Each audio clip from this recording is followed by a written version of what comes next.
Salut Camille. Comment ça va aujourd'hui? Salut Sophie, ça va bien, merci. J'ai récemment découvert des faits amusants sur la France. Tu veux les entendre? Ah oui, bien sûr. J'adore les anecdotes rigolotes. Vas-y. D'accord. Alors, pour commencer, savais-tu que la tour Eiffel peut rétrécir et grandir? Ah oui, comment ça se fait? Eh bien, par temps chaud, le fer de la tour Eiffel peut se dilater, la faisant grandir, et quand il fait froid, le métal se contracte, donc elle rétrécit un peu. C'est comme une respiration métallique si tu veux. C'est fou. La tour Eiffel respire, qui l'aurait pensé? Moi je connais aussi une anecdote marrante. Tu sais qu'il est illégal de nommer son cochon Napoléon en France? Non, je ne savais pas. Trop marrant. Pourquoi est-ce illégal? On dit que Napoléon était un peu susceptible, et donc à son époque, on considérait que nommer un cochon par son nom pourrait être offensant. Donc ce fut décidé, pas de cochon Napoléon en France. Ha ha ha, c'est vraiment français. J'imagine un cochon répondant au nom de Napoléon, ce serait trop marrant. Et parlant de nom, as-tu entendu parler de la ville en France appelée I? Attends, tu veux dire la lettre Y? Oui, c'est ça. Il y a vraiment une ville en France qui s'appelle juste I, dans le département de la Somme. Au moins, c'est court et direct. Tu sais comment ils ont choisi ce nom? Il semblerait que c'était plus facile à dire et à écrire pour tout le monde. Pratique, non? Très pratique, mais je me demande comment ils remplissent les formulaires où il est demandé de compléter la ville. I n'est pas très informatif. Ah, la vie dans la ville I doit être pleine de mystères, et même chose pour le système administratif français. Et tu savais que les Français mangent environ 30 000 tonnes d'escargots chaque année? 30 000 tonnes? Sérieusement? C'est beaucoup d'escargots. Comment ils les préfèrent? Eh bien, ils les cuisinent avec du beurre, de l'ail et des herbes. C'est une spécialité appelée escargot de Bourgogne. Ça peut sembler bizarre, mais j'ai goûté et c'est délicieux.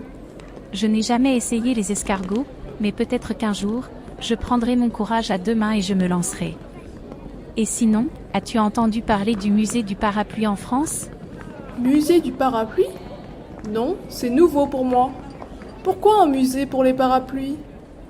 Eh bien, ce musée est dédié à l'histoire des parapluies.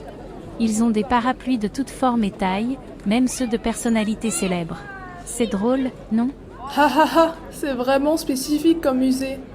J'imagine un guide disant « Et ici, le parapluie de Napoléon Bonaparte ». Parlant de Napoléon, tu savais qu'il était une fois déclaré ennemi public numéro 1 en France? Mais non. Pourquoi donc?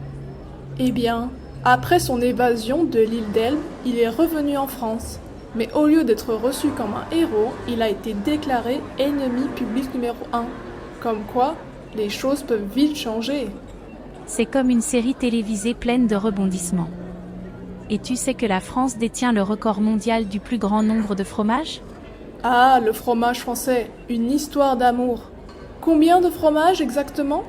Plus de 1200 variétés. Imagine, essayer un fromage différent chaque jour.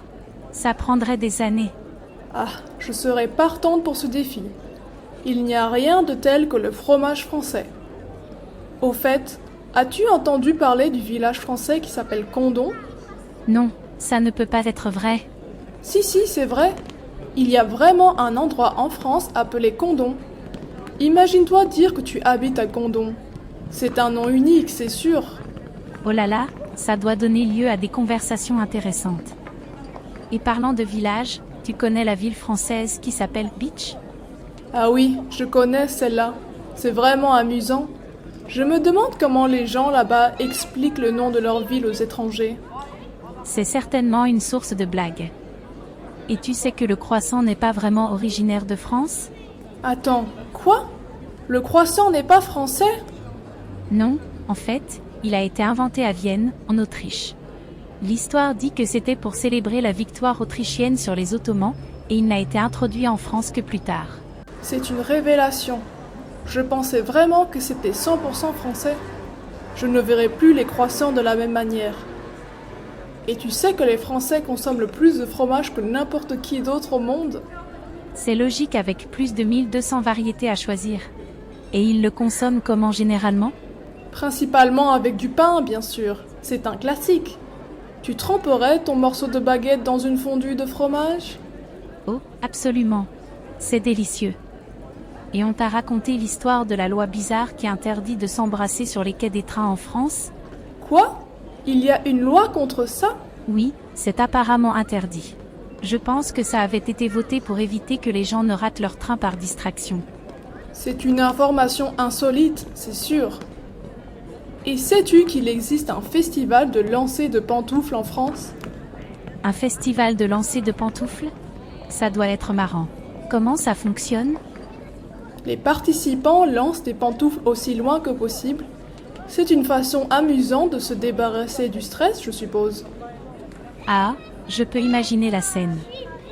Et tu sais que les Français aiment faire la bise pour se saluer, mais le nombre de bises peut varier selon les régions?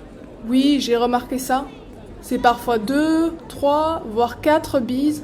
Ça peut être un peu confus au début. C'est sûr, surtout quand tu ne sais pas combien il faut en faire. Et tu sais qu'il y a une plage en France appelée la Grande Conque? La Grande Conque? C'est une plage célèbre? Qu'y a-t-il de si marrant? Pas grand-chose, c'est juste drôle parce que conque peut être un mot amusant en français. Tu peux imaginer les jeux de mots. Ah, oui, en effet, je n'y avais pas pensé. Et savais-tu qu'il existe un musée du pain en France? Un musée du pain? Ça semble plutôt cool et très français. Qu'est-ce qu'on y trouve? Tout sur le pain. Son histoire, ses variétés, et tu peux même participer à des ateliers pour apprendre à en faire. C'est une expérience complète. Intéressant. J'aimerais bien y faire un tour, il faudra me donner les infos. C'est une expérience amusante qui est très authentique. D'ailleurs, tu as entendu parler de l'île aux lapins en France? Une île aux lapins? Cela ressemble à un conte de fées. Y a-t-il vraiment des lapins là-bas? Oui, sur l'île du Ramier, près de Toulouse, il y a une population de lapins en liberté. C'est devenu une attraction amusante pour les visiteurs. Des lapins en liberté sur une île, ça doit être tellement mignon. Et tu sais que le mot travail en français signifie à la fois travail et souffrance? C'est un peu pessimiste, mais pas faux non plus. Pourquoi ces deux significations? C'est difficile à dire, mais cela reflète peut-être l'idée que le travail peut être une forme de souffrance. Un peu sombre, n'est-ce pas? C'est en effet une tournure de phrase intéressante. Et pour finir, j'ai une dernière petite anecdote. Sais-tu que le mot déjeuner en français signifie littéralement désunir? Désunir? C'est étrange. Pourquoi ce choix de mots? Ça remonte à l'époque où le déjeuner était pris séparément de la famille. Donc c'était comme se désunir pour manger.